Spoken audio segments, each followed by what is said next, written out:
Welcome, listeners, or should I say hello, my darklings, to another episode of Pop Screen, the Geek Show podcast dedicated to movies starring about, or in this case, written and directed by pop stars. You know, the movie podcast covers such a broad range of musical and cinematic genres, from documentaries to science fiction, from country and western to hip-hop. I'm your host, Graham Williamson. I'm a film critic for The Geek Show and a filmmaker myself. I also write for horrified.com, the British horror website. And I've been joined this week by... Ewan Gleadow, hello. Hello. Where can people find your work, Ewan? People can find my work on cult following Clapper, Geek Show, and now more recently Spark Sunderland. That's all new. Nice. Well, Glenn Danzig is clearly a man with some kind of aesthetic. The stylized skull logo of his first band, The Misfits, has been worn on comfortably more t-shirts than you suspect anyone who has ever listened to the band's music, unless, you know, I don't know. I try not to profile, but I look at some people wearing Misfits t-shirts and I think maybe some of you are not big fans of 1980s hardcore punk, but it's fine.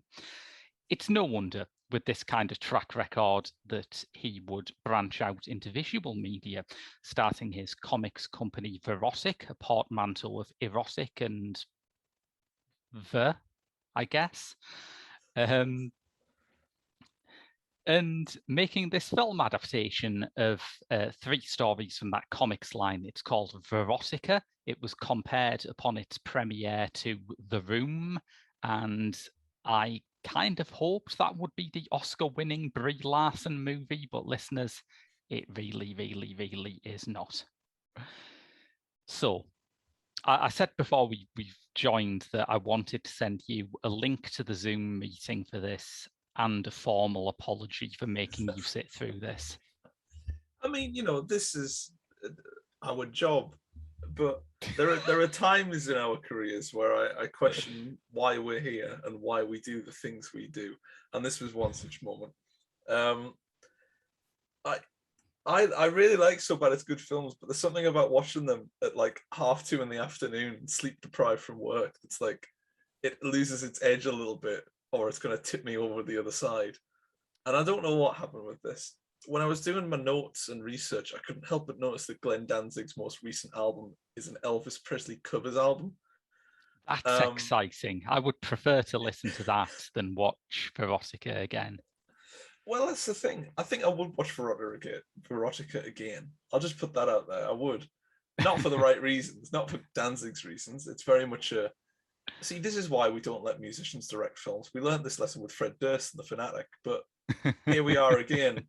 Yeah, I mean, it probably doesn't help just to put it out there. I'm not the biggest fan of horror, modern horror especially, because to be honest, it's not even an artsy snob thing. It's just I'm quite easily frightened. Don't like stuff like that. Terrified. But Danzig, no trouble there. Nothing very terrifying about this one. More confusing. And I'm sure we'll get into that. It's interesting, isn't it? Because it's the most confusing, completely linear film that I've ever seen. Like anyone could sit through Inland Empire and come away perplexed, but there's a certain magic to watching something that has no plot twists whatsoever and coming out and thinking, "What the fuck was that?" I've never seen something so simple yet so fascinatingly confusing in all my days. I think a lot of it, you know, it'd be hard to just dismiss this as bad as The Room, because it is. But yeah. I think the reasons behind it are so vastly different to what The Room was going for. And it's kind of just odd in a way. Yeah, it's just really... The thing about Danzig, I mean, his music isn't for me. I think my my impression of it, Danzig, the band, are kind of his take on like early metal, like Black Sabbath and stuff like that. No, right, that's not my thing. The Misfits I quite like some of because it's more punk inflected, and I like punk music, but it's never been something that I've been like massively into. But he's not a dumb guy. You know, he's talked about his favorite No. directors, and he's mentioned Jean Cocteau and David Cronenberg. And you'd think that a filmmaker influenced by Jean Cocteau and David Cronenberg would produce something really great for their first movie. And it's that there. It's the difference between, is he replicating the quality or is he replicating the tone? Because there are moments in Verotika, I hate to say it, where my first thought was, if this had been directed with a bit more competency, David Cronenberg probably could have pulled that off. It's especially the opening of the very first one, where the man and the woman are on the couch. Stuff like that kind of reminds me of Cronenberg, but not. Cronenberg would never do anything that stupid. But, and it's remarkable because we are doing a Cronenberg film for this Halloween month. Our Halloween special is going to be Videodrome because Debbie Harry's in it. And it's remarkable to think that there was once a time when Cronenberg was dismissed as just this schlock and gore merchant. So he's the guy who casts porn stars and pop stars, and he has them sort of disemboweled and grow weird organs out of themselves. He just does gross out stuff. But yeah, I'm struggling to see the underpinning thematic intelligence in Verotika. I think that's the one issue I have, and it's not just with Verotika, it's with a lot of these sort of segmented episodic films. It's that there is a tone or a message that links them all together most of the time. With Verotika, there isn't, apart from these are horror. That's the thing, isn't it? I think that's the most crucial problem with it, because he is going for that EC Comics Tales from the Crypt kind of vibe. It's an anthology film. It's a lot of sort of gory horror stories with a host in between making bad puns. And you can see that that's exactly what he's going for. And it's a fine thing to go for. I think it's, you know, a venerable tradition, but it makes you realize that even though Tales from the Crypt isn't terribly sophisticated in a lot of ways, there is a craft to that kind of storytelling. They tell little tales with a twist, which is like the oldest and most satisfying form of horror, campfire stories. Whereas the standard story in Verotika is there is a killer, right? And they're killing some people. And then it ends when either they are killed or they get away and go to kill more people. Now, I imagine we've both seen at least 3 films that do that sort of thing. Oh shit, spoilers everyone, by the way. I just didn't think about that. It's that simplicity that really does. I mean, there's a hell of a lot that draws back Danzig's style of direction, but the simplicity of his story and why he repeats it twice after we've seen it once already, it's mind-blowing.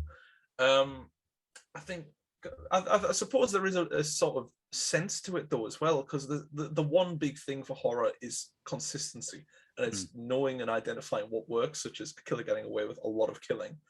It's the slasher effect. It's if you can show that well and often enough, it might turn to something well, like the Freddy versus Jason series that just culminated in absolutely nothing. But stuff like Verotika, it's on paper it does make sense why he's wanting to do this. It's like, oh, and then the opening of it was very much Elvira like, where she pokes the eyes out of the woman and then she turns to the camera and like, this is Verotika. It reminded me of the old sort of, you know, I hate to use these two names in the same sentence, but Glenn Danzig's direction here reminded me a bit of Alfred Hitchcock when he did the TV show and he would introduce Alfred Hitchcock Presents, That's the one, yeah. And it's that effect that he's going for. And it's like you've said, Danzig's a smart guy. He knows who to cite as his references. And it's clear who's influenced them, but he tries to replicate them rather than draw from what he's learned from them. In fact, let's go a bit further. I think despite the sort of weird pointlessness of being introduced to your host as she gouges someone's eyes out and then they're never mentioned again, which is, yeah, okay, fair enough. I think the host parts are the part that I found the easiest to enjoy. I think they have their own kind of corny rhythm. I think Caden Cross, who plays the host, is pretty charismatic. She's an adult film star, and this is one of those horror movies that has a lot of porn stars in. And most of the time, I was thinking, oh no, how terrible for them to be trapped in something that doesn't have the cinematic ambition and carefully tuned dialogue of their day work. But Cross is pretty good, and I thought those segments were the nearest it gets to being fun in the way that it wants to be. Yeah, and I think that's where Verotika, we can kind of not defend it, because to defend Verotika is sort of just it's a doomed mission. Something I would not do. But it is where the sort of Danzig realizes this is the closest he'll get to realizing whatever his vision was. It's the late night Saturday entertainment where they're introducing little horror segments. Completely. And it's nice, and it definitely could have been handled better, because the gore and the effects do look quite cheap. Yes, yeah. But for a first time effort, there is at least sort of an ambition there, which you don't quite see sometimes. And I can sort of enjoy some corny bad gore effects and bad puns in a sequence which is going, as you say, for the sort of Elvira Mistress of the Dark approach, rather than something that wants to. Well, let's jump into it. Let's talk about that first segment, which is called the Albino Spider of Deject. Do we have to? The first thing that struck me is like you're introduced to this scene and somebody's giving a blowjob, but there's a spider in the background, so it's horror, right? It's definitely horror. Yeah. The woman is like begging her boyfriend to keep her shirt on, which just made me think this is what the contract negotiations to star in Verotika must have been like. It probably was. They don't have the budget to do this sort of thing. I will say though, you mentioned the spider there. Yeah. I don't listen to much heavy rock. I used to live with someone that used to listen to a lot of heavy rock. Yeah. And my understanding of heavy rock, sort of not being influenced or seeing it firsthand, but sort of observing it from afar, is that people think spiders, sex, and satanic symbols are very scary. Yes, and that's it. Yeah. They use that as logos and emblems. It's like if I put like a spider on this jacket, people would think, oh, he's in a Black Sabbath, sort of that sort of thing. It's like just broad images that you can shove in there, and I don't think Danzig's capable of letting that go. Where it's spiders are scary, aren't they? Maybe in the 80s, yeah. I mean, but 40 years beyond that. I was just sort of thinking, it's just wonderful to imagine that Danzig, who is, I believe, 66 years old, 66 years, let it sink in. Danzig is like filming this spider thinking this is going to freak people out. Earlier this year for Pop Screen, I watched the Apple TV documentary about Billie Eilish, where she's like relaxing at home and just letting tarantulas crawl all over her because she thinks they're cute. And it's like, yeah, this isn't going to hit a younger generation in the way that you want it to, I think. I mean, to be fair, I'm probably part of that younger generation. I spent a lovely week in the 90s when I was born, but other than that, I'm kind of the new generation. But yeah, I'm arachnophobic. I'm terrified of spiders. The spider in this opening segment and also the opening credits, it's not good. It looks dreadful. It looks like the sort of CGI that was used in like the first Spider-Man movie, but somehow even worse. It's like that matte effect where it's the spider feels rather bulky and sheeny, and it just doesn't look right, and it just looks off, like Toy Story does. But Toy Story at least has nostalgia to it, as does the first Spider-Man. Yeah, absolutely. Yeah, it's that style of animation and the CGI that just it doesn't sit right, especially not when you've got HD camera equipment. Oh God, no. But let's go back to the woman who's trying to keep her top on, which in this movie is just the most doomed effort that you can possibly have. Once her top is removed, she has, and I assume this is what triggered your sort of Cronenberg recollection. She has. Oh, it triggered my fight or flight response more than anything. It was terrifying. She has eyes for nipples, or as her boyfriend sensitively puts it, your teeth. They're looking at They're me. looking at me. Oh, that was one of the many moments in this film where my sleep-deprived brain just sort of cracked in half. I'm like, oh no. But it was when you mentioned Danzig's age, 66. My first thought wasn't, oh, that makes sense. It was just kind of a, oh, bless him. He's trying I something know. new at his tender old age. Because what's he doing here? Really? Like, this is a guy that cites his influences, not just in film, but is like Elvis Presley, Jim Morrison, Sergio Leone. He's influenced by some of the greatest artists of the 20th and 21st century. What's he doing here? Like, I don't see the correlation between who he's influenced by and Yeah. what he's actually putting out there. It's like me saying I'm influenced by like Dostoevsky. I can't write like that. I'll never write like that. But for me to say that is pretentious. It's weird, isn't it? I mean, I think I can understand someone who enjoys watching sort of Leone and Cocteau sort of wanting to do something that is just a big, fun, trashy horror workout because big, fun, trashy horror workouts are big fun. Yeah. But there is definitely something in this which is, in fact, there's a letterboxed review that I went to in researching this from Lee Kolks. Yes, yeah, I read this one too. Yeah. He was there at the premiere, and Danzig is entirely earnest about this. And I think he wants it to be kind of grindhousey, but he doesn't want it to be corny. I think the nearest thing to that he said was, he said, the film isn't concerned with 20-minute long shots at the beach with no dialogue, like all that Hollywood bullshit. It's like, for a start, has somebody played a practical joke on Glenn Danzig? Have they lent him a DVD of Abbas Kiarostami's 5 long takes dedicated to Ozu and said, you want to see the new Spielberg, Glenn? Someone has opened a fake DVD shop near his home, but every DVD is either a ghost story or Satan Tango. And he's been stuck watching these 2 films on a loop for years, and he's about ready to flip.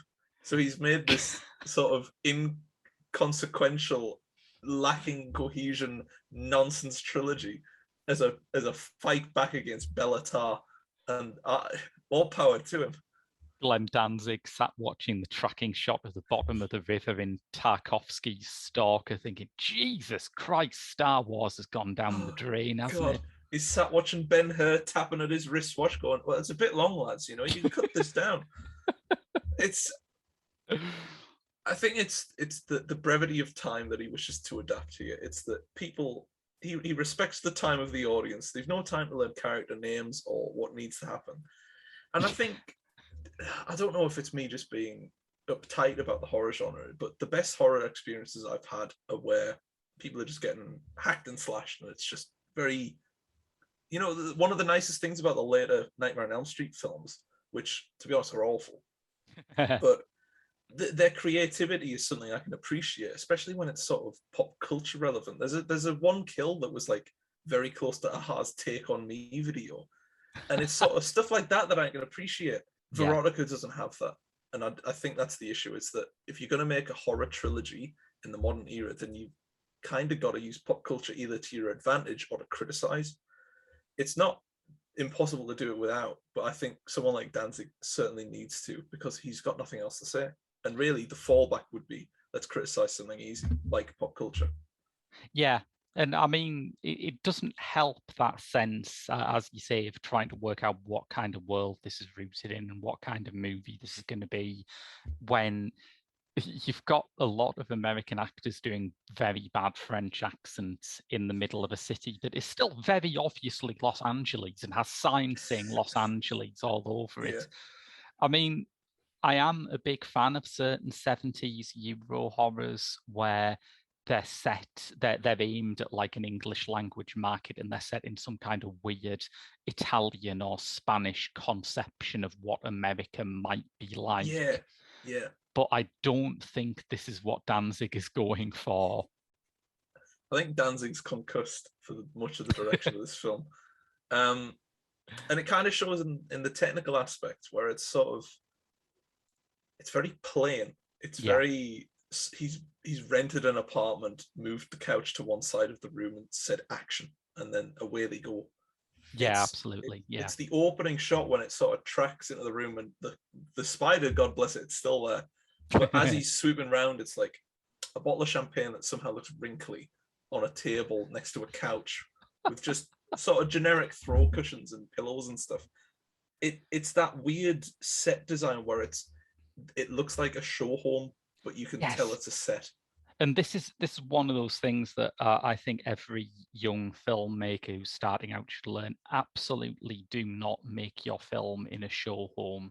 It is both better and cheaper to find a mate who will allow you to film there for a weekend, because the house looks actually lived in. It looks real. As soon as I see a show home in a film, I don't think, woo, that's a lavish big home. I think this must have been made for about 10 pence. Yeah, and it's sad though, because Danzig doesn't have any friends. But I'm sure if he did, he would have asked them, and they would have promptly said no, because they don't want spiders on their walls.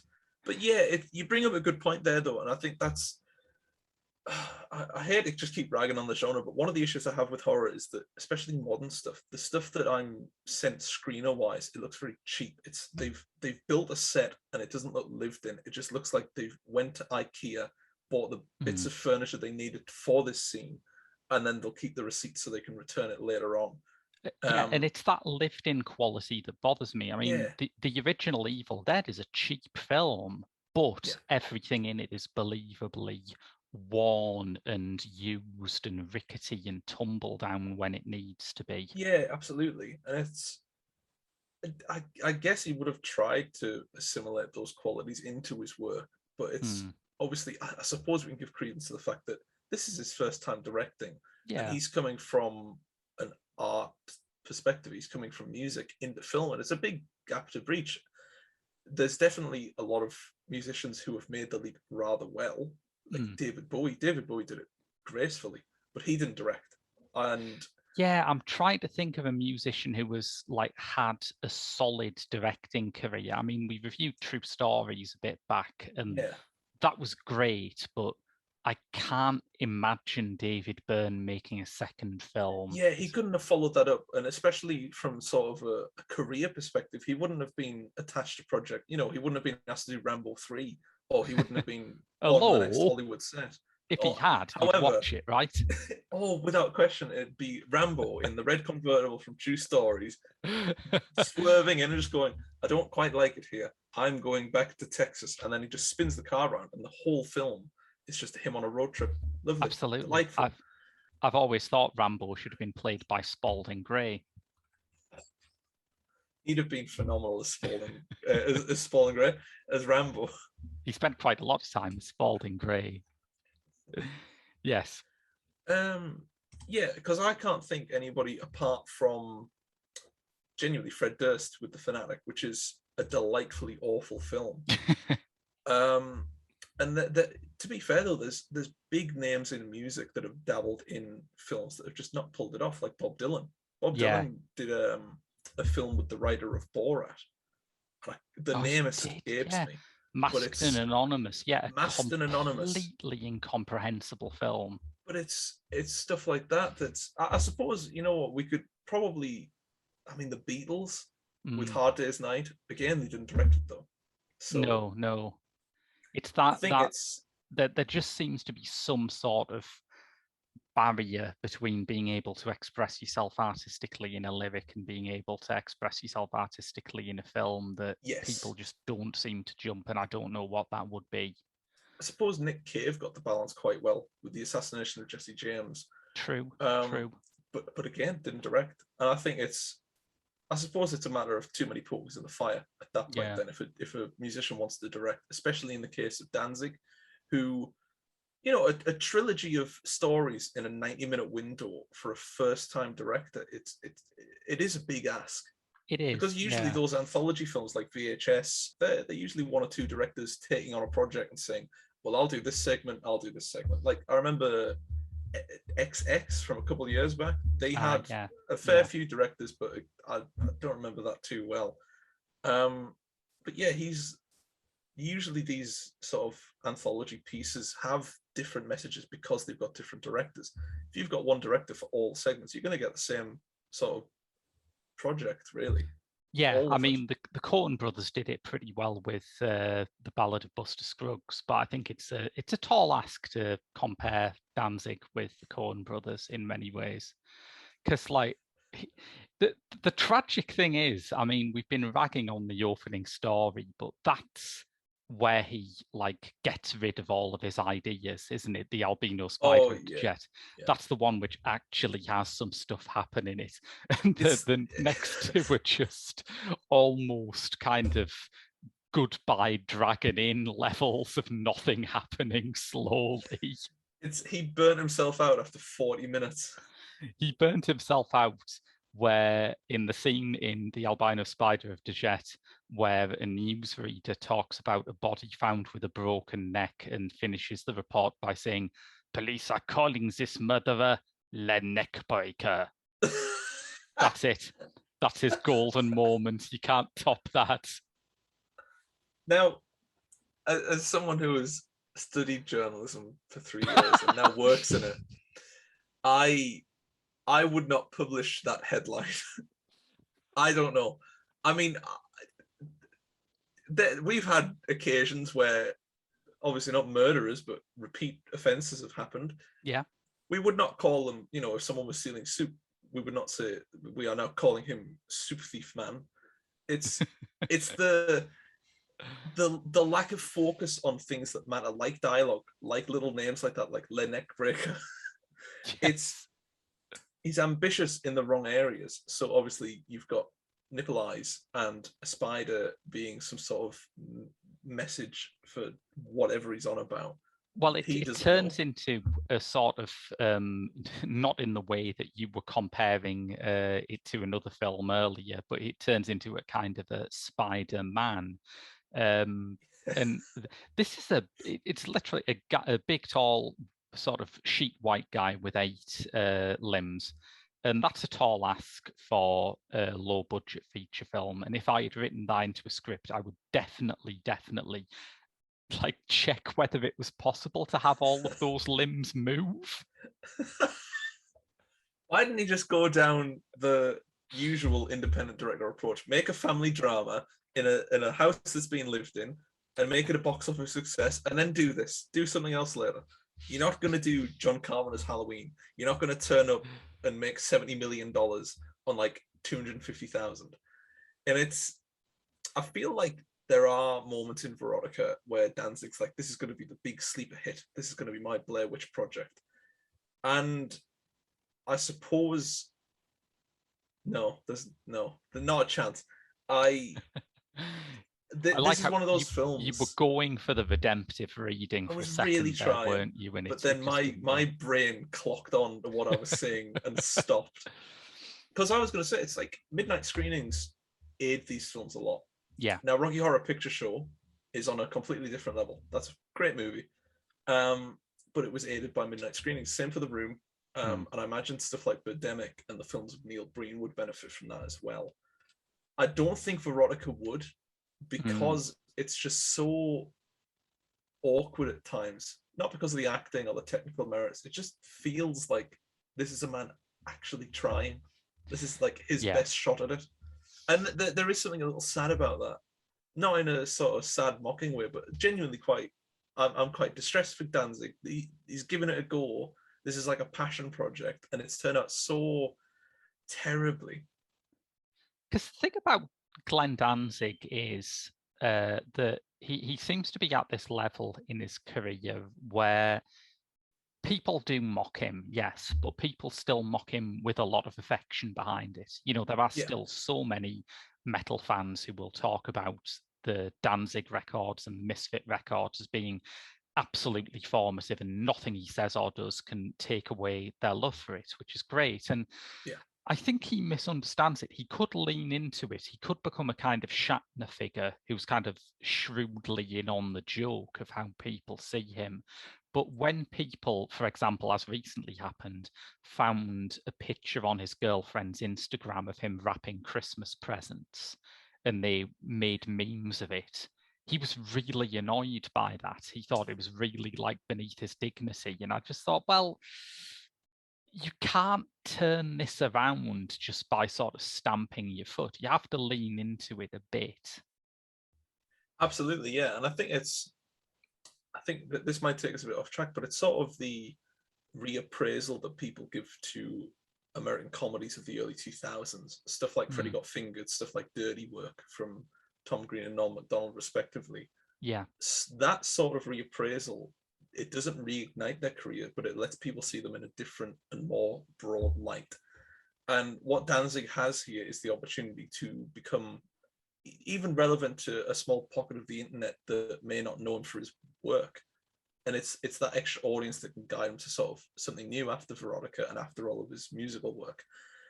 And it's, I suppose it's a matter of, just from his perspective, it's a matter of self-respect that he is known for this heavy metal stuff, and he really sees himself as this guy that conjure up fear out of imagery that just isn't scary anymore. And he's sort of clinging on to the past a little bit, but at the same time, it's very hard to accept a new image of yourself 40 years down the line after what made you famous is still, I imagine, quite popular even on a modern scale. I imagine there's heavy metal rock bands that are out now.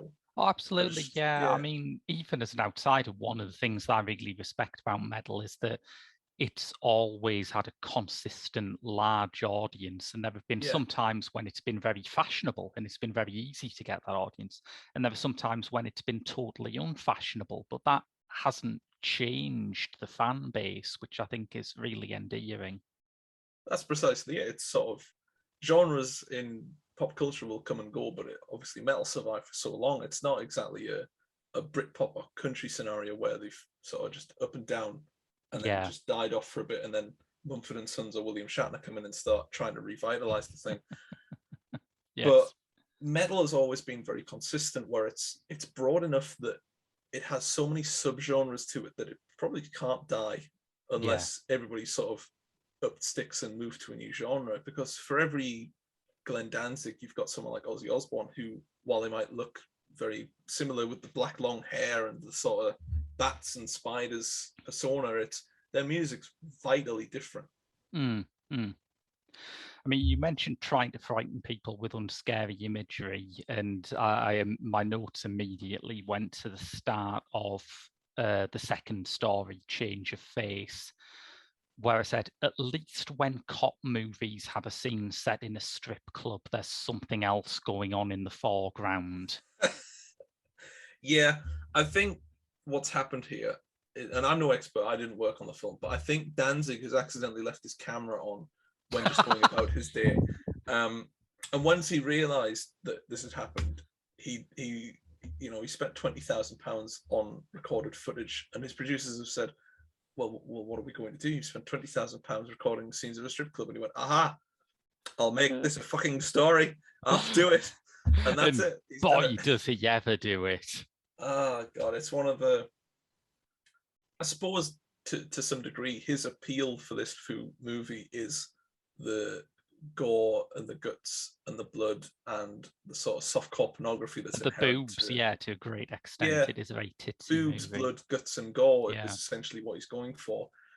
Now, there's a fine line between installing it into your narrative and just having a strip club promo halfway through your movie. He doesn't quite straddle that line as best as Danzig could, but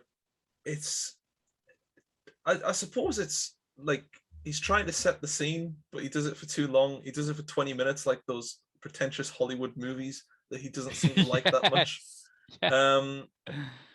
But the literal context of the title of that segment as well is just, it's too on the nose to mean anything, which is ironic because the other two are too confusing to mean anything at all. Yeah, absolutely. And it has another great sort of police scene where they go outside and find that the killer, who is just called Mystery Girl, has like left a victim with her face peeled off, and one of the cops just goes, "There's your motive. They wanted her face." Not exactly cracker, are you? Did you not see that Columbo episode where he was hunting down the face ripping victim, and he's like, that's their motive. They like faces. It's very much Hannibal Lecter, but a la The Office, when they did a riff on him in that one episode where he cuts the face off and wears it and goes like, I Just don't one know. more thing. I couldn't help noticing on my way in that you have a collection of people's faces nailed to your wall. It's an art installation. It's an old Andy Warhol we found in the attic. I like to think that there is a point behind all of the faces thing where it's sort of one person could be many but the same. But I don't think Danzig's bothered by what subtext is. No, I mean, in the great words of Garth Marenghi, subtext is for cowards. Yeah, he definitely believes that subtext is for cowards. I mean, as you say, there's great potential in this idea of someone, a stripper, who is defined by her image and who she is visually, taking the faces of other people. But even when you've got all this stuff, you've got the ripped off faces, you've got her having no name, you've got her stripping while wearing a mask, you've got all of these things that are being plugged in. Danzig still doesn't have a change identity. When she tries to escape and like flee the cops and go to another club, she changes her name from Mystery Girl to Mysteria. You think, yeah, that'll throw him off the scent, won't it? It's very much like a Grand Theft Auto scenario where you turn a corner and you just sort of stay there, and then everybody forgets you there, and you can just drive back out into the very people that know what you look like. It's not as if, ironically, the whole changed face thing, it doesn't really do much. It's No. They know who they're looking for. If they just follow the pile of bodies without faces on them, they're bound to look up something, aren't they? But it's the lack of consistency in the script that really hurts this one, and I guess that's because Danzig wrote it as well.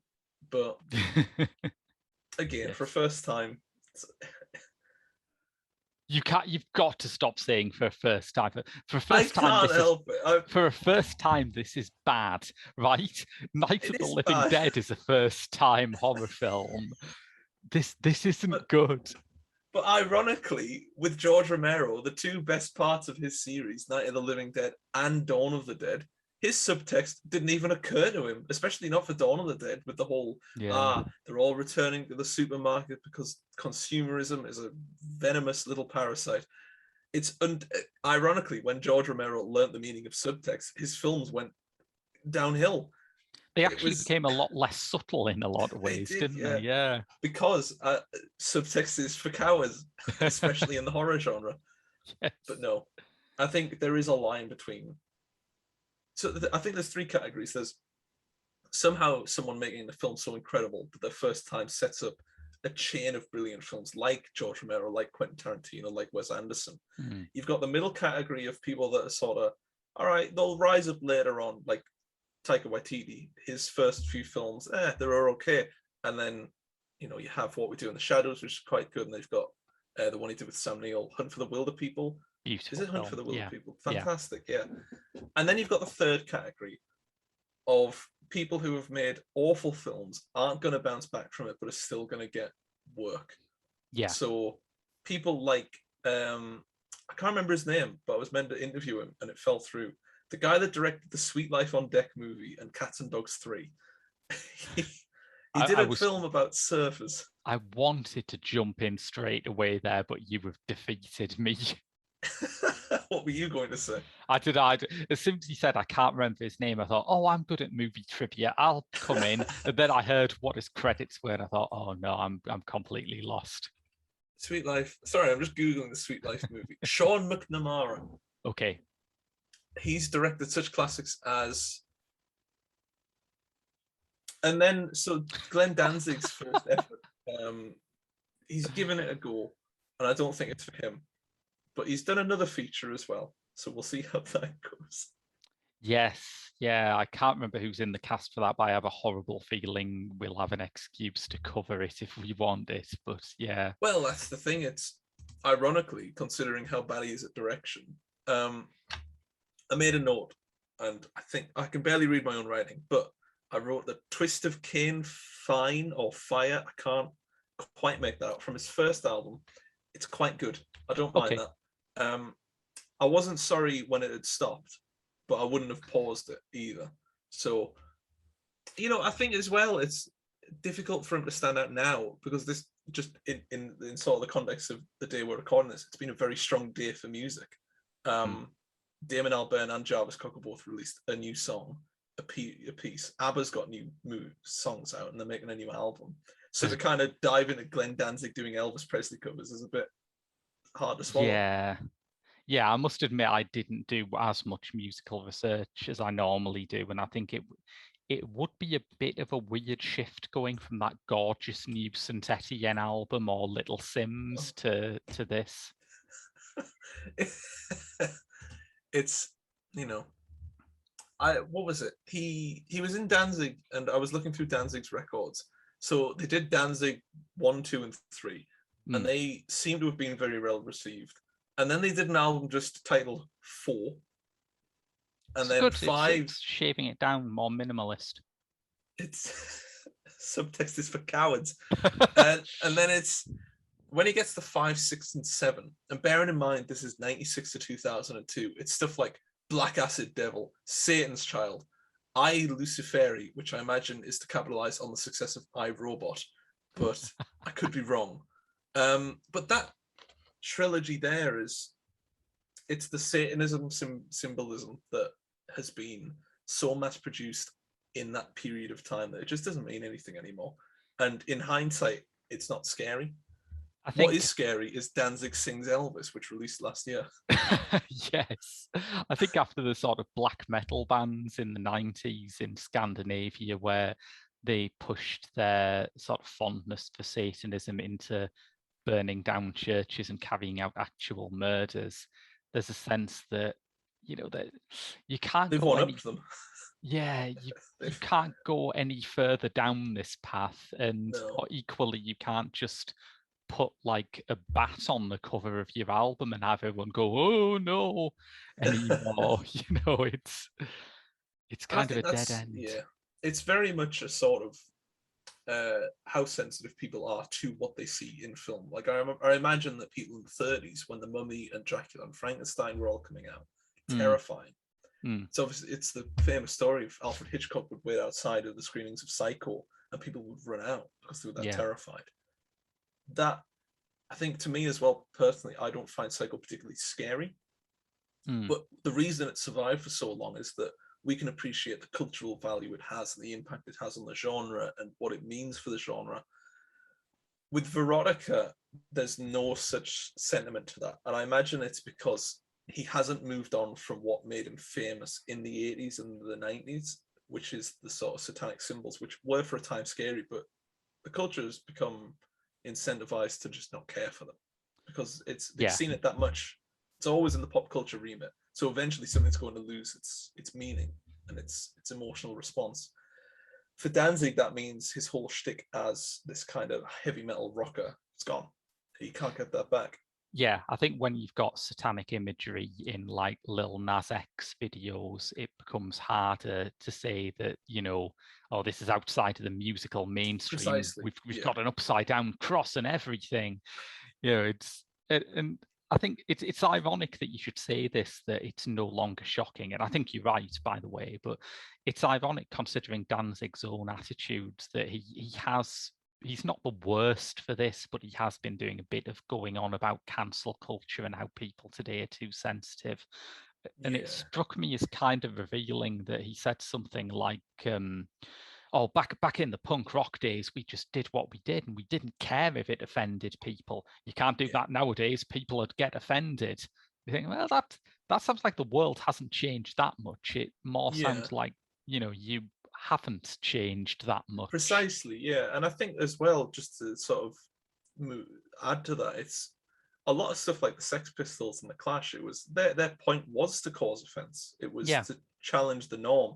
But there's a big difference between challenging the norm and retaining the stereotypes and the provocative imagery of something that no longer has that effect. So when people say, move on, that's not, it's not relevant anymore, such as satanic symbols, it's not a matter of people are still offended by it. It's people just don't care because it's lost its meaning. Sometimes this process is good. I mean, you mentioned the Sex Pistols. The fact that the Sex Pistols no longer sound like the most extreme, frightening, noisy rock band you've ever heard, has actually exposed that underneath it all, they were always a pretty tight rock and roll band. And it's Precisely, easy yeah. to appreciate that now. It's always going to be the case of like there'll be artists working now that people find distressing and offensive. In 20 years' time, will be considered geniuses of the genre. Mm. It's a matter of perspective, and it's like we mentioned earlier about Dirty Work and Freddie Got Fingered. It's the reappraisal that comes over the passing of time and a new generation. It's, you know, the Beach Boys and Pet Sounds. That's and just to clarify, you think that all of this will happen to Verotika? You think it'll oh, come without to be question, yes, known yeah. as the Pet Sounds of the I horror genre? Yeah. I'm happy to be quoted as saying that Verotika is the Pet Sounds of the horror genre. I'm not a betting man. I've made 2 bets in my life, and I think it's just coincidence that I've won them both. I'm willing to make a third that by the end of this decade, Verotika will have been reappraised. I mean, I wouldn't bet against it because one of the things that often makes people come round to a film, to an older film, is when you can look back at it and say, God, can you imagine anything being made like this today?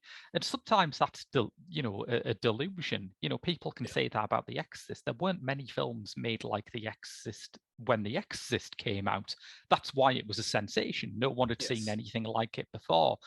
But I think it will be very easy to look back on Verotika and say, you know, this aging heavy metal musician got the money to make a trilogy of almost entirely plotless horror stories with a bunch of porn stars. That's really weird. That would never happen nowadays. Precisely. And I do think to some degree that Danzig still thinks, oh, I've made a horror movie, it's got sex symbols and it's got porn stars and it's got spiders. He thinks that's probably pretty rock and roll, which in of itself, the term rock and roll and the whole that sort of thing, that I've just cringed on the inside doing that. But that itself is outdated, when at a time it used to be very cool and a very provocative image. Shall we? Yeah. Shall we go on to the third segment? Because I feel like we're actively running away from talking about the film at certain points. We've left the best to last, at least. The bit where he forgot just all of what Verotika was meant to be and just gave up. This is, let me see if I'm getting this right. Dorokia, Countess of Blood. And this is the one, I mean, Change of Face never gets past its opening premise. You know, as soon as you get that this woman is taking people's faces, it never goes anywhere else. Yeah, no. But this is sort of not getting past an old premise. And you think, well, yeah, I suppose it is quite gross to think about a woman bathing in blood. But since we already know the story of Elizabeth Bathory, and since it's already been the basis for countless other films, what else you got? Precisely. Yeah, it's the desensitization, and as well as that, it's not like he does anything with it, really. No, it's just there. It's kind of hanging on. It's, if anything, oddly enough, the strongest one is first. Yeah. The strongest one, mainly because of how odd the imagery in that opening moment is. For the third in this piece, I mean, for something I watched only a couple hours ago, I couldn't tell you much about it. I can tell you it's about Elizabeth Bathory, and I don't know much about her, but I know enough to know that it's sort of a dead concept and that people have adapted it for a long, long time. Even if it's just sort of slightly, ever so slightly, just sort of trickled it into the narrative. Hammer Horror used to do it every now and then. For Danzig to do it now, it's to imply that he has something important to say on it, or a twist that would provide something new that the audience hasn't thought about. But there isn't, and it's kind of damning of the whole sort of trilogy that Verotika is old ideas and old presentations of what Danzig believes is scary, but it's got no new twist. It's still the same message. He thinks what was scary 40 years ago is still scary now. I think it's telling when you look at some of the other Elizabeth Bathory movies, and you mentioned Hammer, and indeed there is a Hammer movie about Elizabeth Bathory, Countess Dracula, starring Ingrid Pitt. So I think when you're doing something that Hammer were doing in the early 70s, you should have a rethink of how progressive and forward-thinking this is. There is... something like The Neon Demon. Yeah. Something like that. Provocative, new, exciting. What's Verotika? Yeah, absolutely. Yeah. In fact, the Elizabeth Bathory section in Verotika is like not new, even within the context of Verotika, because it goes to a bit where the killer has like a trophy room of the heads of her victims mounted, and Danzig is clearly going, "Heads on a wall, man! Have you ever seen anything like this before?" And you think, "Yes, I have." In the last segment where this also happened. I think the purse strings of Danzig were a little bit tight, and he thought, well, I'm going to get the most out of this cupboard, and he did it twice. The MFI self-assembly serial killer's trophy room. Yeah. I can understand that from his perspective. It was a bloody pain in the ass putting those two shelves up. I can see why you want to use them more than once. And one of them, the bottom's on the wrong way around. But I'm not taking them apart again. I feel like the best episodes of this show when we get an insight into the host's life and the fact that the bottom shelf of your DVD shelf is on backwards. Yeah, so it's that qualifies. one there. I put the bottom slot on the wrong way around, so it's meant to have like a nice white finish on the side of it to look very nice. It's just plywood on that side instead. So that's why I put my vinyl box in front of it to cover it up for this episode. That's why there's always a carrier bag on my floor as well, because that covers the other side. Just a nice little nod into how I live. Please excuse the vodka bottles. There's also an empty bottle of bourbon down there. Oh dear. And you drank all of that while watching Verotika. I did, the whole bottle, all gone. It's amazing I'm still sat. I feel like that's what Danzig would have wanted, though, for me to watch this with a whole bottle of bourbon. Absolutely. And I feel rock like and roll. On the oh, I did it wrong, didn't I? I did it wrong. But no, I think it's I suppose now, especially because of how much content comes out per year, so bad it's good, that term is thrown around quite a lot. I do think Verotika is a genuine so bad it's good feature, because it has that sort of perspective of, what's he doing? Like, he's gone mad. There are moments in this film where it's not the work of a sane individual. It's the work of someone that thinks he's being edgy and cool, but in actual fact, it's something we associate with a very old generation. Yeah. And it's like, it's interesting that we are getting some of those, as you say, so bad they're good features now, because I remember about 10 years ago, I was seriously concerned that people had lost the ability to differentiate between a terrible movie and a disappointing one. You know, when you would have people say, "Oh, Indiana Jones and the Kingdom of the Crystal Skull is like the worst movie I've ever seen. Prometheus is the worst movie I've ever seen." Yes, and I think, well, yeah, I'm not going to go massively to bat for them, but if they're the worst movie you've ever seen, you've had a pretty charmed life. So in the middle of an increasingly homogenous movie scene dominated by a shrinking number of global corporations, it is very exciting that you do occasionally still get something that is just so miscalculated. Yeah. And I've always sort of believed that bad is better than boring. Yeah, yeah. It's, at the very least, a bad film is provoking that reaction. It's provoking an active response from me saying, this is dreadful and I must talk about this with other people. Whereas a boring film, it's hard to sort of get into why a film is boring, because a lot of it, the times it's just, well, it's nothing special, nothing new, it's nothing bold. Verotika isn't anything new, bold, or exceptional, but it's because of how mismanaged the actual core of it is. These moments that have been shown to us time and time again, how badly they're handled. That's the beauty of it, and I think that's what's the most interesting part of Verotika and why it's so bad it's good.